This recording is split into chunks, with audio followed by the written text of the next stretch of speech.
Alors, aujourd'hui je vais te faire une vidéo un peu particulière parce que du coup on va parler pas mal du coronavirus. Alors, le coronavirus, t'en as forcément entendu parler, hein, tu sors pas de nulle part et voilà.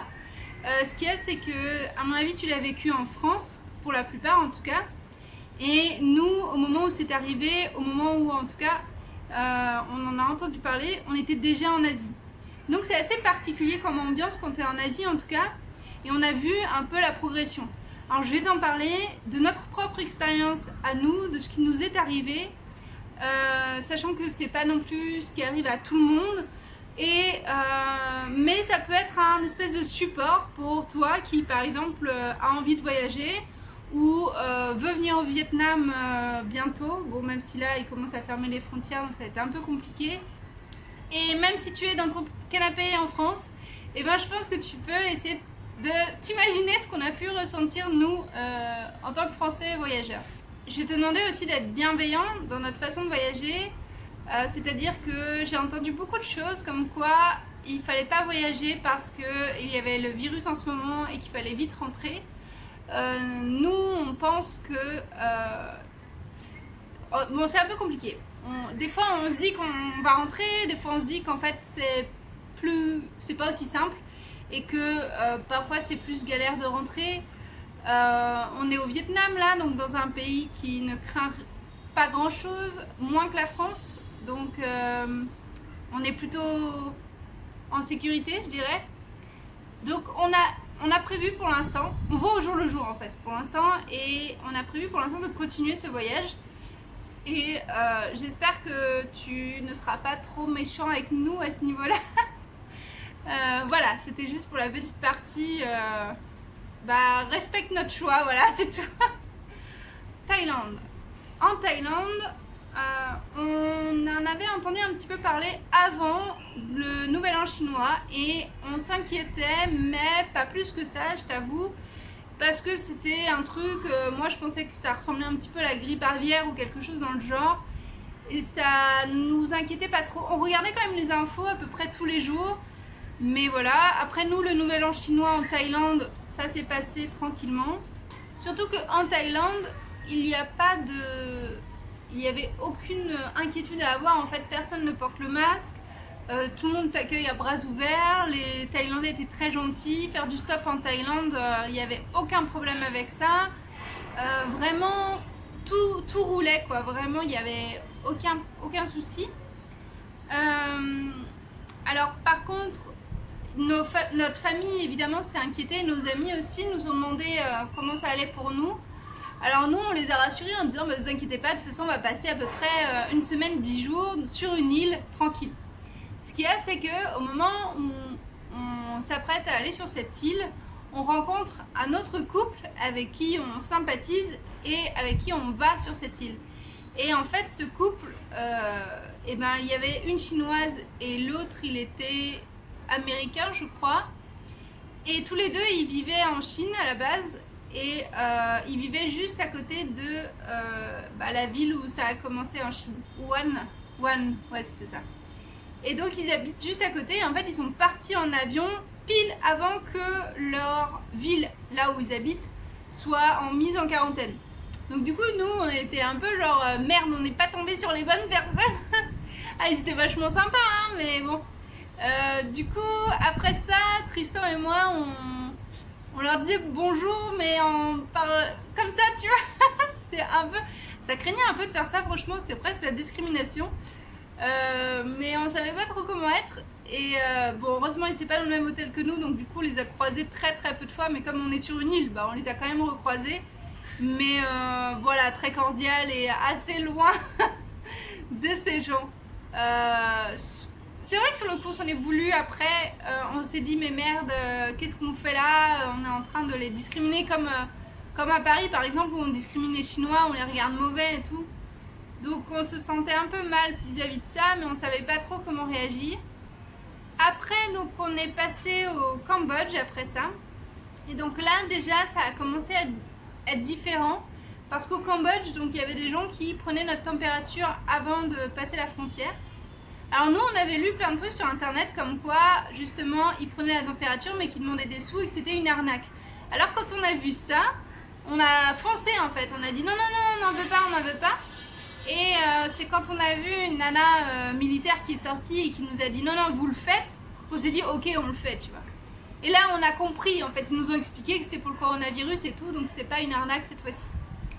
Mais donc on l'a fait, heureusement tout s'est bien passé, on passe la frontière, on arrive à Korong, je crois que ça s'appelle, c'est vraiment la ville juste à côté.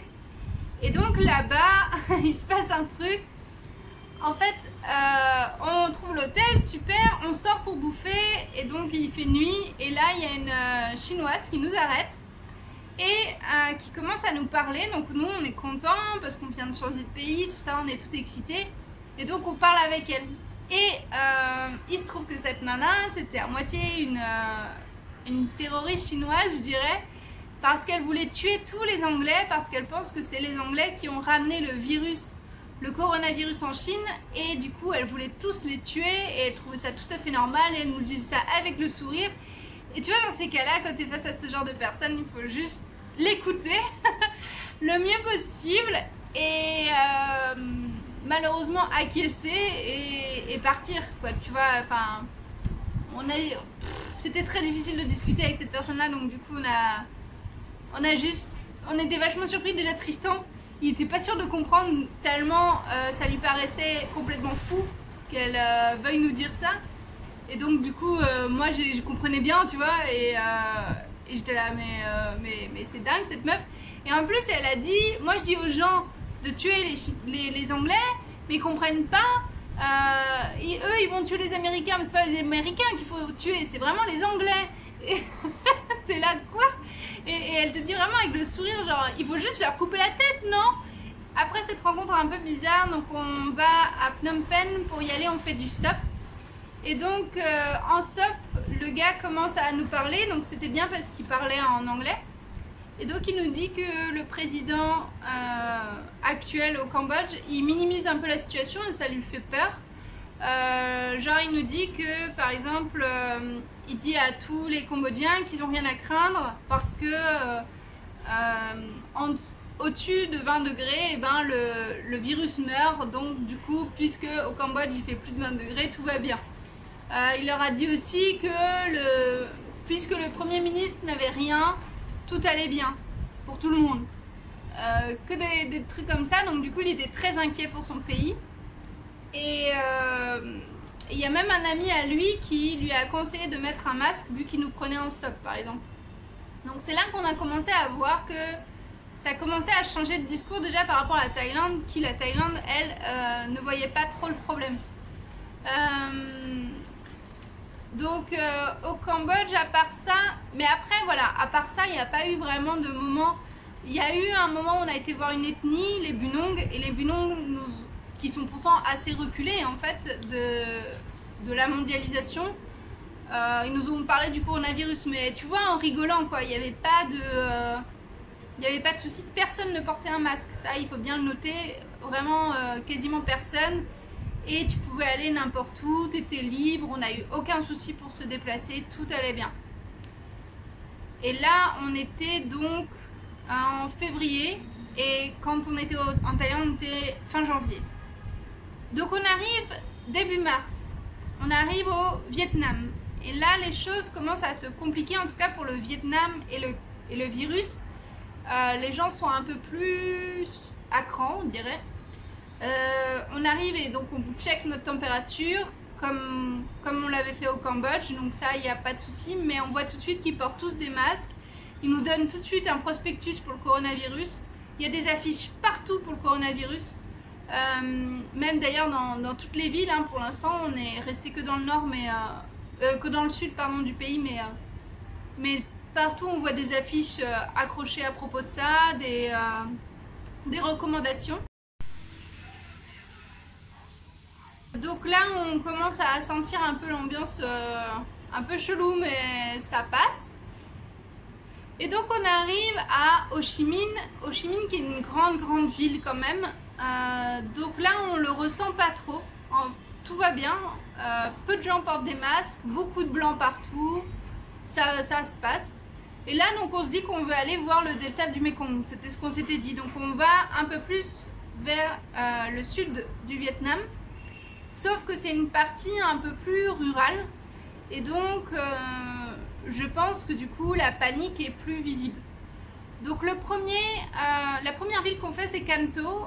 Can Tho, ça s'est plutôt bien passé. Mais moi, en tout cas, pour ma part, je commençais à déjà voir les regards qui changeaient.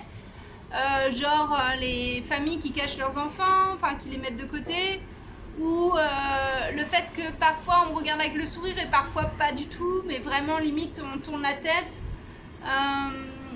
Donc ça c'était un peu bizarre, mais on se dit bon, pour l'instant il n'y a pas eu de problème. Il y a eu juste notre hôtel qui nous a dit est-ce que vous venez du nord du Vietnam? On a dit non, on a dit qu'on venait du Cambodge. Il nous a dit ok je vous prends parce que normalement ceux du nord je les prends pas. Déjà on voit, et c'est la première fois qu'on voit ça, qu'il y a une sélection par rapport aux touristes, qu'ils ne prendraient pas tous les touristes et qu'il y a potentiellement des gens où il leur dit non. Ah mais oui, mais pardon, oh là là, il y a une autre ville qu'on a fait avant Ho Chi Minh, pardon, qui s'appelle Thi Nhi, quelque chose comme ça, mais il y a très peu de touristes qui vont là-bas. Et on avait commencé à chercher des hôtels comme ça de manière un peu random, mais il y avait très peu d'hôtels. Et il y en a un, donc on avait marché beaucoup pour y aller. Et celui-là, en fait, quand on y est allé, elle nous a dit qu'il n'y avait plus de place, qu'il n'y avait plus de chambres. Mais ce qui nous a paru bizarre, c'est qu'il y avait encore beaucoup de clés derrière le comptoir. Et surtout, elle s'approchait pas de nous. Genre, elle était comme ça, non, sorry. Et elle s'éloignait. Et on lui a demandé le wifi pour pouvoir essayer de se retourner quoi, pour essayer de trouver une autre guest house.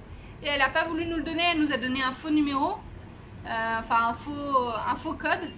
Et elle voulait pas nous aider du tout quoi.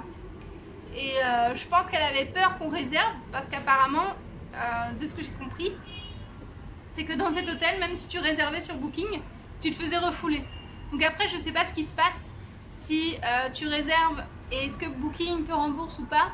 Moi j'ai entendu beaucoup d'histoires comme quoi ils ne le faisaient pas. Donc du coup ce qu'on fait maintenant au Vietnam depuis cette histoire, heureusement c'était la première ville où c'est arrivé comme ça, on a pu tout de suite adopter des bons réflexes. Mais maintenant on ne réserve plus du tout. Maintenant on regarde vraiment les hôtels et après on y va directement et on voit si c'est possible ou pas. Parce qu'en fait il y a des hôtels du jour au lendemain, en fait ils décident de ne pas prendre d'étrangers. Donc on revient sur Can Tho. Can Tho, donc c'était voilà, donc on commence à voir que ça change mais sans plus. Et après on va dans une autre ville qui s'appelle Vinh Long. Et alors là-bas, apparemment si tu vas sur l'île c'est mieux parce que là il y a des hôtels qui te prennent. Mais nous on n'était pas sur l'île, on était vraiment dans la ville. Et alors là c'était vraiment compliqué. Donc on fait beaucoup d'hôtels, vraiment beaucoup, genre une dizaine. Et vraiment tous ils ne veulent pas nous prendre. Il y en a une, elle voulait bien nous prendre. Donc on lui a dit est-ce que 250 000 dong c'est bon pour toi? C'était le prix qu'on voulait, c'est à peu près c'est un peu en dessous de 10 euros quoi tu vois. Et donc elle nous dit oui, elle nous dit de nous asseoir. Et là elle appelle des gens.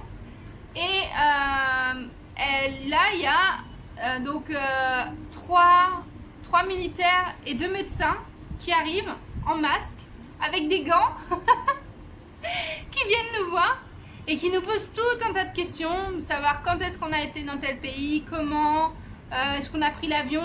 Elle voulait par exemple, l'hôtelière elle voulait savoir tous les hôtels où on a été au Cambodge, mais il y en avait une vingtaine à noter tu vois, donc on a dit laisse tomber, enfin c'était trop compliqué. Ils ont pris notre température évidemment. Et après avoir fait tout ça et qu'elle a vu qu'on n'était pas malade, elle nous a dit le réel prix de la chambre, ce qui n'était pas le cas. C'était à 350 000 et là c'était beaucoup trop pour nous.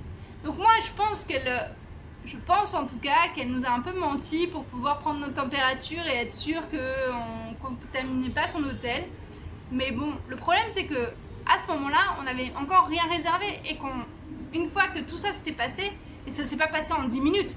Franchement, ça a pris, je sais pas, au moins 20 minutes, une demi-heure que tout ça se passe. Et en sortant de là, t'as toujours pas d'hôtel.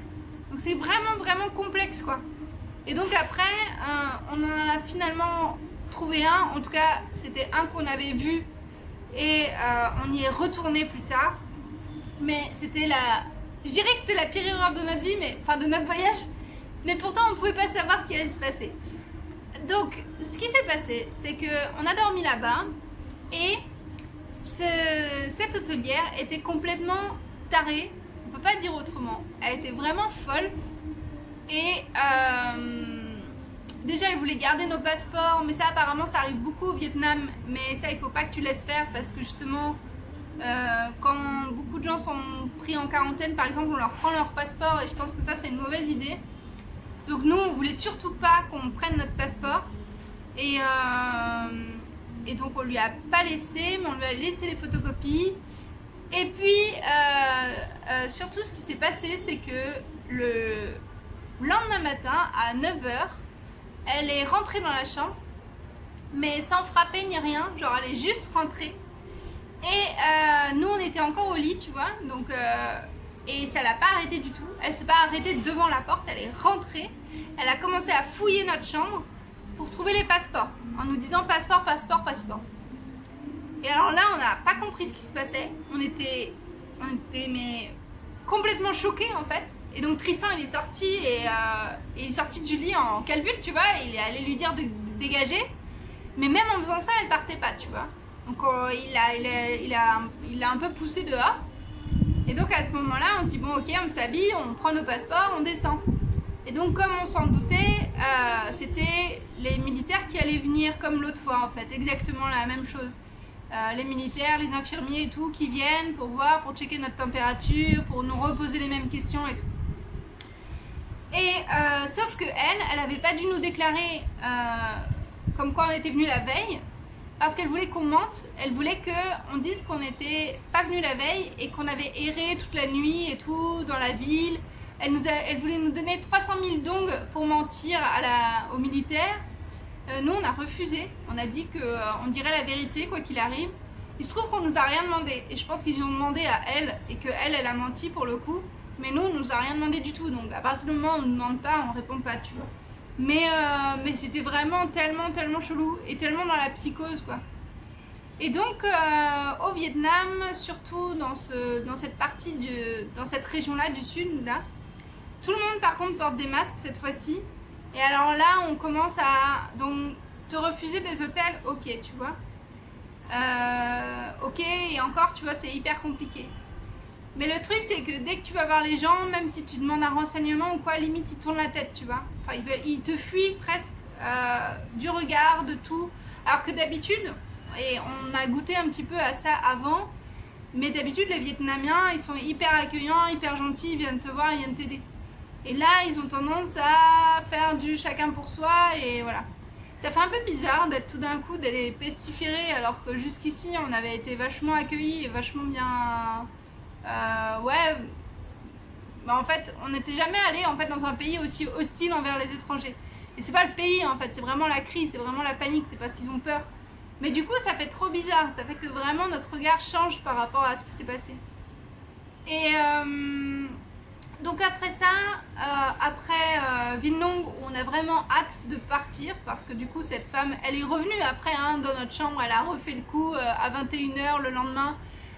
Parce que justement elle avait pas compris comment noter sur son carnet combien de... Enfin, tu sais, chaque fois ils prennent ton passeport parce que ils notent ton prénom, ton nom, tout ça. Et donc elle savait pas, je sais pas, elle savait pas noter, elle a dû... elle voulait prendre nos passeports, soi-disant pour les amener à la police, mais en fait c'était pas vrai, c'était pour les amener dans un autre hôtel, pour que l'autre hôtel l'aide à noter nos noms et prénoms et tout. Enfin bref, mais vraiment taré la meuf. Donc quand on est parti, on était trop contents. Sauf que ça allait être encore pire. On est parti pour comment ça s'appelait? Ah merde. My Tho, voilà. Donc My Tho qui est encore plus petit. Et là déjà pour y aller c'était vraiment la galère. Mais surtout ce qu'on a vu c'est que dans les bus, les gens ne se mettaient même pas dans le siège devant nous. Genre c'était vide, nous on était à l'arrière du bus si tu veux, et les sièges devant nous il n'y avait personne, Et ils se serraient tous les uns contre les autres le plus loin possible de nous, alors qu'il y avait carrément la place à côté de nous, tu vois. Et ça fait trop bizarre, mais vraiment, genre, tu te sens sale en fait. Ils te regardent bizarre, et limite, tu sais, genre, il y a des fois où on a cru qu'on nous avait viré du bus parce qu'ils avaient peur qu'on ait le coronavirus. En fait, le problème avec ça, c'est que nous-mêmes, on commence à psychoser un petit peu sur les réactions des gens. Parce que là, moi, tout ce que je te dis, c'est un peu de la paranoïa et en même temps, ça n'en est pas, tu vois. Parce que d'un autre côté, j'ai vu aussi le changement. Je l'ai vu très clairement et ça, je peux pas te mentir là-dessus. Mais après, c'est vrai que des fois, il y a des trucs qu'on interprète, on se dit, est-ce que c'est ça ou pas? Et il y a plein de fois où on peut penser que c'est à cause du coronavirus qu'ils ont changé leur façon d'être avec nous. Et ça, c'est vraiment très très perturbant. Vraiment, on n'a pas du tout eu l'habitude de ça en fait, qu'on nous fuit en fait. C'est surtout ça, qu'on nous fuit. Et donc, à Maito, le problème a été que dans tous les hôtels, on nous refusait. Mais vraiment, genre on était là avec nos 2 gros sacs à dos, on a fait une dizaine d'hôtels, ils nous ont tous refusés. Il y avait un mec qui nous a croisés, qui vendait des tours en bateau, qui a essayé de nous aider. Il s'est rendu compte du problème, il s'est dit mais c'est pas possible que tous vous interdisent d'aller dormir quelque part, qu'on peut pas laisser les gens dans la rue. Et si en fait, clairement. Donc le dernier hôtel où on a tenté, on lui a dit mais qu'est-ce qu'on fait? On dort dans la rue là en face de l'hôtel et ça va? Enfin qu'est-ce qui se passe? Et du coup le gars il nous a beaucoup aidé. Alors lui en fait il nous a sorti déjà le papier du gouvernement qu'il avait reçu, comme quoi toute sa province ne devait plus accepter d'étrangers. Et ça, figure-toi que c'est écrit nulle part. Genre sur internet, sur quoi que ce soit, c'est écrit nulle part que tous les hôtels de Maito en ce moment sont clôturés pour les étrangers. Ça tu le vois pas, tu vois. Donc ça c'était et ça c'était au moins très honnête, parce que d'habitude on nous ment complètement. On nous dit non mais j'ai eu un coup de fil ce matin et puis les gens ont tout réservé, tu vois. Alors que pas du tout, tu vois toutes les clés qui sont là, et puis tu le vois bien dans le regard des gens quand ils ont peur, quoi, vraiment. Ou alors on te dit non bah ouais on est complet, ou non mais on fait plus en ce moment, mais ils te disent pas non parce qu'on a peur du virus. Ça ils te le disent jamais, tu vois. Mais nous on leur dit des fois, on leur dit oui on comprend bien, vous avez peur, tu vois. Et mais des fois c'est en fait j'aime bien ce réceptionniste parce qu'il a été vraiment honnête. Il nous a carrément montré le papier. Il a dit carrément j'aimerais bien mais je peux pas. Enfin sinon il va à l'encontre de son gouvernement et son gouvernement est plutôt strict, donc c'est pas possible. Et par contre il nous a beaucoup aidé, c'est-à-dire qu'il a pris nos bagages. Il a dit bah je vous les garde le temps que vous fassiez votre journée et tout à Maito, parce qu'on voulait faire une balade en bateau. Et vous revenez et je vous réserve un bus pour aller où vous voulez. Donc on s'est dit on retourne à Ho Chi Minh qui est une grande ville et on va forcément trouver un hôtel ou quelque chose qui nous accepte tellement c'est grand. Et on n'avait pas d'inquiétude là-dessus. Et du coup il le fait et pas de problème, et il réserve le bus et tout. Et quand tu tombes sur ce genre de personnes qui t'aident de manière qui est vraiment hyper aidant comme ça, et quand toi tu es en galère et quand tu es dans un univers un peu hostile comme ça, et ben ça fait trop du bien, quoi. Tu te dis waouh, ça existe. Et c'est assez ça fait du bien vraiment quand ça arrive. Et donc on arrive à Ho Chi Minh et il est 22 h à peu près, donc assez difficile de trouver un hôtel, mais c'est possible. Et là on va dans le premier hôtel qu'on trouve, et le premier hôtel qu'on trouve, ils nous demandent où est-ce qu'on a été avant. On dit le Cambodge, et là ils nous disent bah non, on vous prend pas. Et voilà, et donc tu repars avec ton sac, et bon heureusement il y en a un là qui nous a pris, donc ça c'est chouette. Et on sait pas, tu vois, par exemple on porte notre masque de temps en temps, et on porte notre masque surtout pour rassurer les gens en fait. Genre quand on prend des bus, quand on demande une chambre dans un hôtel, pourquoi? Parce qu'on se dit que ça doit jouer un petit peu, parce que ils portent tous des masques par contre, hein, quasiment tous. Sauf à Ho Chi Minh. À Ho Chi Minh je trouve qu'il y en a beaucoup qui n'en portent pas. Mais bon c'est une trop grosse ville, je pense que c'est très difficile de contrôler quoi que ce soit ici. Un truc que j'ai oublié de dire aussi, c'est que à Maito, tu ne peux pas manger là-bas non plus. Enfin, en tout cas, nous, on n'a pas réussi. Les restaurants où on a demandé pour manger, et ben, ils nous ont refusé. Donc le mec il tremblait, hein. Il y a un resto où Tristan il a dit que mais où est-ce que je peux aller, tu vois, puis il était un peu vénère. Et le mec il tremblait, il disait là.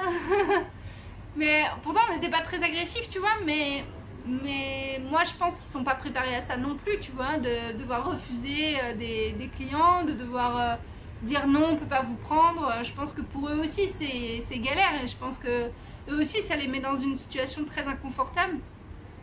Mais alors nous, ce qu'on a prévu de faire, notre prochaine stratégie là par rapport à ça, c'est d'appeler d'abord la veille les hôtels et de leur demander s'ils prennent ou pas, et ne rien réserver toujours.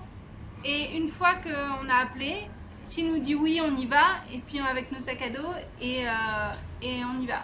Alors pourquoi on réserve pas quand même? Parce que on s'est dit que peut-être quand même du jour au lendemain ils pouvaient dire ah bah non finalement je prends plus, ou du jour au lendemain voilà ils peuvent avoir l'espèce de récépissé là comme quoi ils peuvent pas recevoir d'étrangers actuellement. Et voilà, donc on en est là, on en est donc à Ho Chi Minh, et donc on va un peu poursuivre vers le nord pour l'instant. Mais chaque journée est complètement instable, chaque jour on se demande ce qu'on va faire, chaque jour on revoit nos plans. Donc parce qu'il y a des provinces qui se ferment, il y a des sites touristiques qui sont fermés, et du jour au lendemain aussi on peut nous dégager du pays, ça on en est vraiment conscient. Du jour au lendemain aussi on peut nous mettre en quarantaine parce que le gouvernement a dit aux Vietnamiens qu'ils pouvaient le faire sans problème s'ils avaient le moindre doute. Donc ça aussi on est prêt, enfin on se dit qu'on est susceptible d'y passer. Donc ouais, tout ça, ça fait que le voyage qu'on avait imaginé au Vietnam, c'est sûr que c'est pas le même que ce qu'on vit là. Et voilà, je te tiendrai aux infos pour le reste du Vietnam. Et on était censé faire le Laos après ça, donc on est en pleine réflexion. Si toi t'es au Laos par exemple, tu pourrais peut-être nous donner des infos sur comment ça se passe. Nous, on a des copains qui étaient là et ils étaient pas embêtés du tout au Laos, apparemment tout va bien. C'est juste que le problème c'est qu'il n'y a pas d'hôpitaux, et donc ils mentent certainement au niveau des malades, parce que c'est quand même bizarre que partout autour d'eux il y ait des malades du coronavirus mais eux ne l'aient pas, tu vois. Ça fait un peu comme le nuage de Tchernobyl qui s'arrête pile à la frontière, tu vois. Donc on sait pas trop pour le Laos si on va le faire ou pas. Si on va prendre ce risque ou pas, on sait pas. Voilà, donc voilà les infos. Donc on est vraiment là pour l'instant. Donc le besoin de Tristan par rapport à ça, c'est vraiment que il ne se sente plus trop rejeté par le regard des Vietnamiens et par les hôtels, par tout ça, et c'est compliqué d'y faire face. Et moi j'ai envie qu'on combatte un peu ça et qu'on continue malgré tout. Je sais pas si c'est une bonne idée, mais pour l'instant c'est ce qu'on a prévu de faire. Voilà, t'es au courant de tout maintenant. J'espère que toi tu vas bien et que t'es en bonne santé et qu'il n'y a pas trop de soucis de ton côté et que t'as personne autour de toi qui est touché ou quoi que ce soit. Voilà, à bientôt.